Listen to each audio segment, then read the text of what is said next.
Когда мы в первом классе, мы учились в обычной школе. Потом, после первого класса, у нас обнаружилась опухоль в спинном мозге. Мы перестали ходить.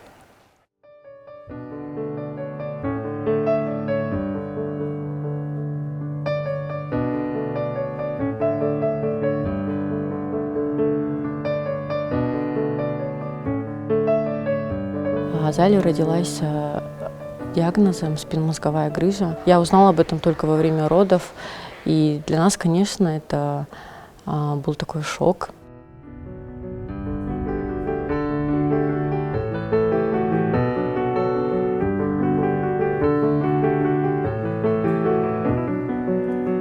Меня, наверное, поймут только те родители, которые имеют таких особенных детей.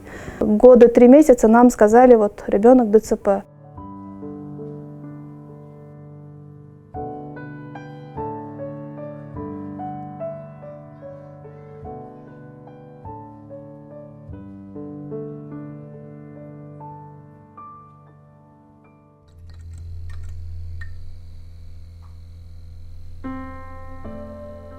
Конечно, мы думали, кто же будет здесь обучаться. И, естественно, были приняты ряд решений, которые были озвучены мэрией города Бишкек. И школа предложила, чтобы те квотные места, которые выделялись бы для горожан, для детей, которые проживают по микроучастку, чтобы эти дети были с ограниченными возможностями. И совместно с мэрией было подписано соглашение о том, что 20% от фактического комплектования нашей школы будут именно направлены детки, у которых проблемы со здоровьем.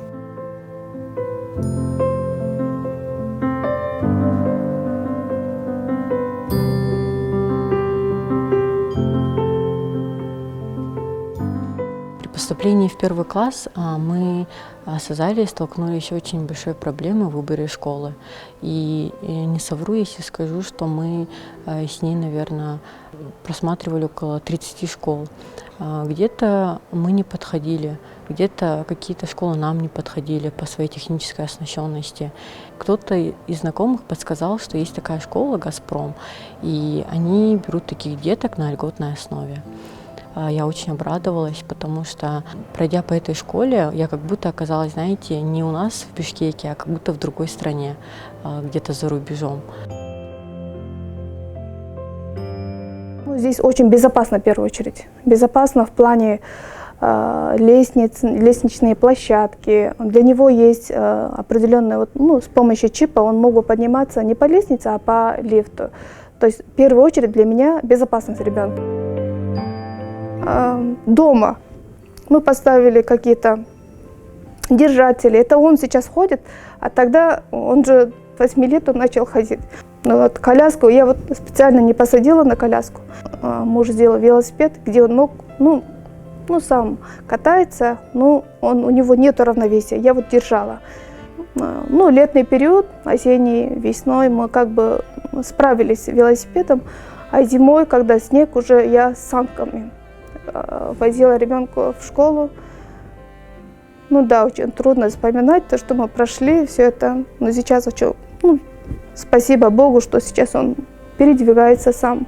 У него интеллект сохранен, у него есть друзья, он умеет мыслить, он говорит, он сейчас как все нормальные дети.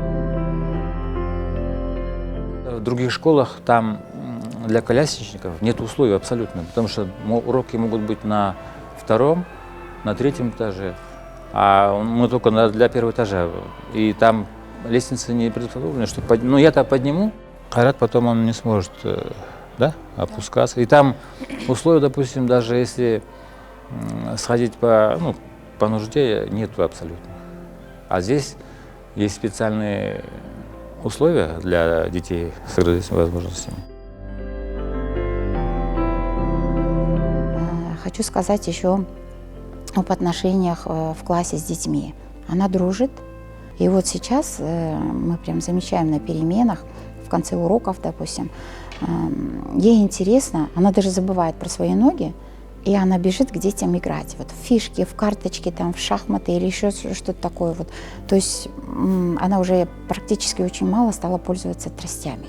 Передвигается по классу, и дети, даже не замечая, что она там, что-то у нее там проблема с ногами, они просто играют, они входят в такой азарт, разговаривают, смеются, и она вот до такой степени стала раскрываться, веселая прям, ей это нравится.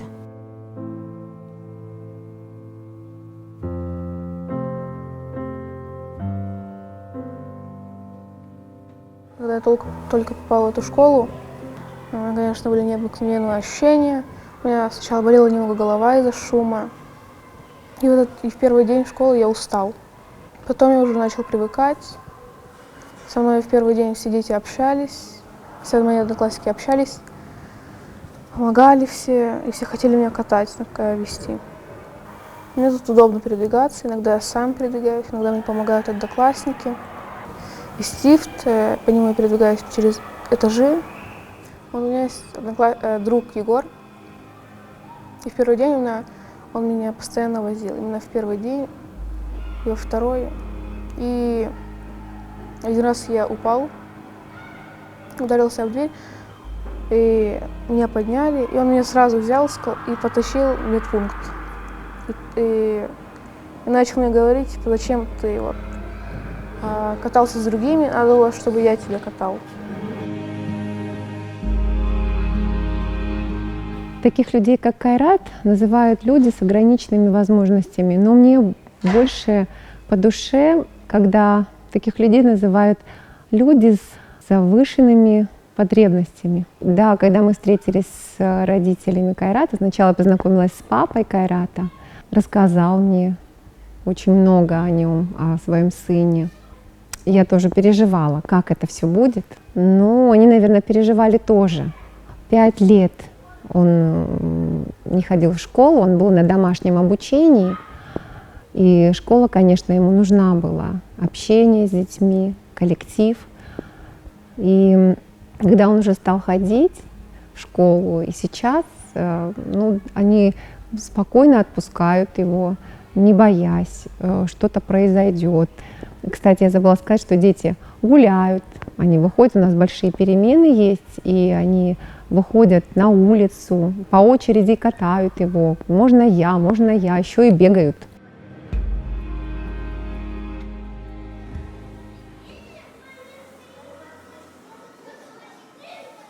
Отец, когда он говорил про спорт, он начал заниматься шахматом, то есть начал учить меня, как ходить, начал учить некоторые ловушки и учить некоторые правила.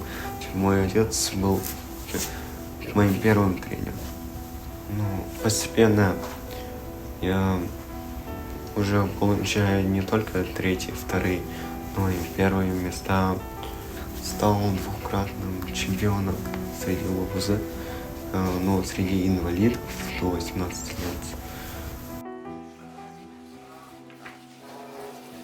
Раньше я думал быть врачом, но так как из-за моего физического состояния я подумался, что я не смогу стать врачом, вряд ли меня возьмут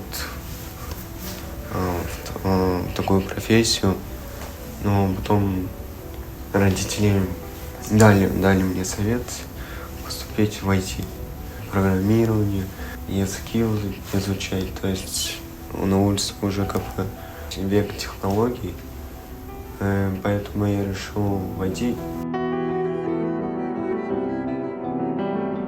Мне еще в этой школе, знаете, очень понравилось, что помимо основных занятий есть еще и внешкольное образование, то есть кружки. И когда мы пришли сюда в 1 класс, Азалия сразу же выбрала шахматы и плавание.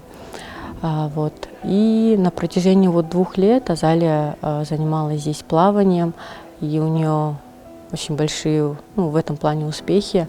Она недавно участвовала в республиканских соревнованиях по параплаванию и заняла 1 место.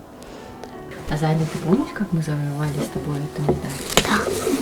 Давай расскажем. Я плыла На спине. Что, тебе легко в воде? Да. Чувствуешь себя рыбой? Нет. Нет? Русалкой? Нет. А Кем кем ты ты себя себя чувствуешь? Дельфин. Дельфина?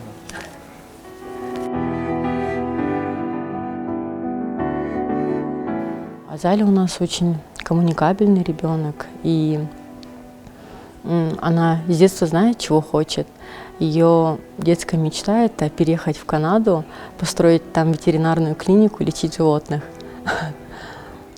Для нас это большая ответственность. Каждый день знать, что в твоей школе обучается 900 детей и 130 детей, которым постоянно надо уделять чуть-чуть больше внимания. Потому что это особенные дети, у них есть какие-то вопросы, связанные со здоровьем. Нелегко знать, что порядка 50% детей, которые у нас учатся, это дети, которые с рождения болеют сахарным диабетом. Есть дети, у которых проблемы с опорно-двигательной системой. Есть дети, у которых рак крови. Понимая, что в нашей школе созданы такие условия для этих детей, конечно, тебя ободрит каждый день. Ой, все, я плакать начинаю.